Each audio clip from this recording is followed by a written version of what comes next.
Hello, greetings from Boonary TV. In today's topic of bizarre news, we will see the boy lost in a train met his family after 25 years. Who was he? Where was he when he was lost for so many years? What's his life story? Take a look. This boy's name is Saroo Munshi Khan. He was born in 1981 at Madhya Pradesh. He came from a very poor family. He lived with his mother, two brothers and one sister. His father had abandoned them when he was just a child.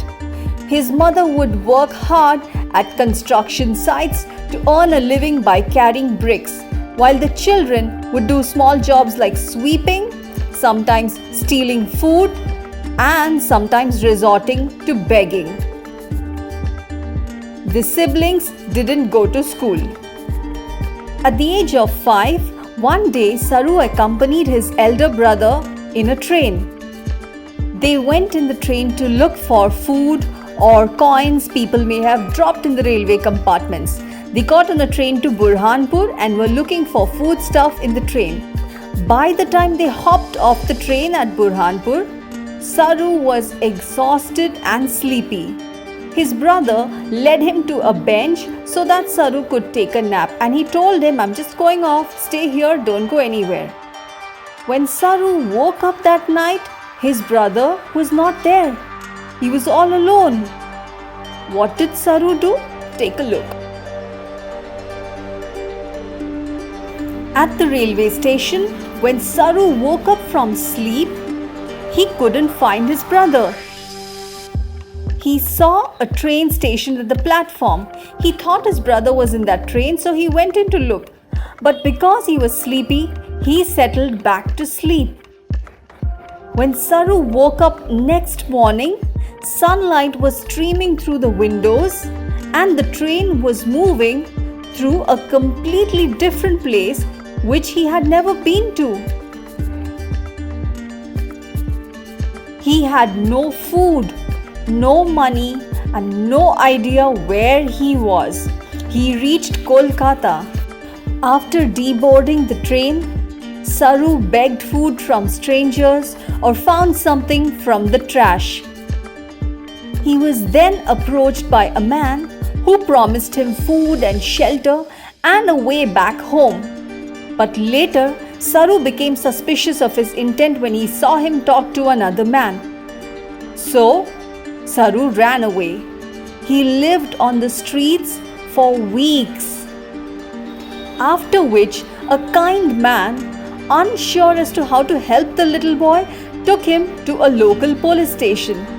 Since Saroo couldn't pronounce the name of his place properly, the cops couldn't understand him. So, he was put in an orphanage. And that's when his life changed. What happened there? Take a look.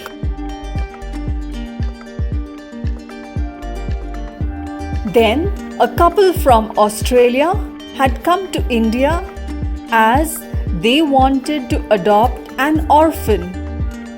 That's when they chose Saroo and they took him along to Australia. That's how he got the name Saroo Brierly. Although they couldn't understand each other's language, they communicated with cuddles and hugs and some translation help from an Indian neighbor who could speak Hindi. His new mother put a map of India on the wall in his room to help him feel comfortable to his roots. He went to school, picked up English, and he grew up. But he always kept thinking about his Indian family. He wanted to find them. So, in 2007, he used the computer software Google Earth and began searching for his home using satellite images of India. He used the Google Earth software to search on India map for his birthplace, as he didn't know about it. All he remembered was that he was in Kolkata when he was lost. He kept on searching his birthplace tirelessly. He knew and remembered that near to the place where he lived, there was a rail track and a water storage tank. He kept searching desperately, but the train routes were jumbling. It was like a complete spider web. Yet he kept on trying. Years passed by searching, and finally in 2011, he found a village named Khandwa. He found a Facebook group with the same village name.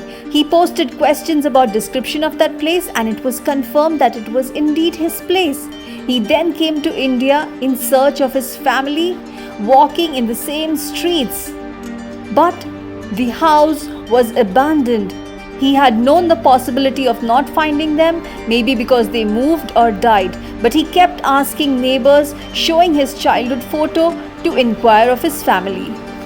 He kept on inquiring until a man took Saroo to his mother. That was a moment. He met his mom after 25 years. It was unbelievable. It was a day to rejoice, but he was shattered to hear that his elder brother, who was with him that day, had been found dead on the railway tracks. There is a 2016 movie named Lion that is based on his life story. His life is an amazing true story of hope, determination, and yes, the power of technology.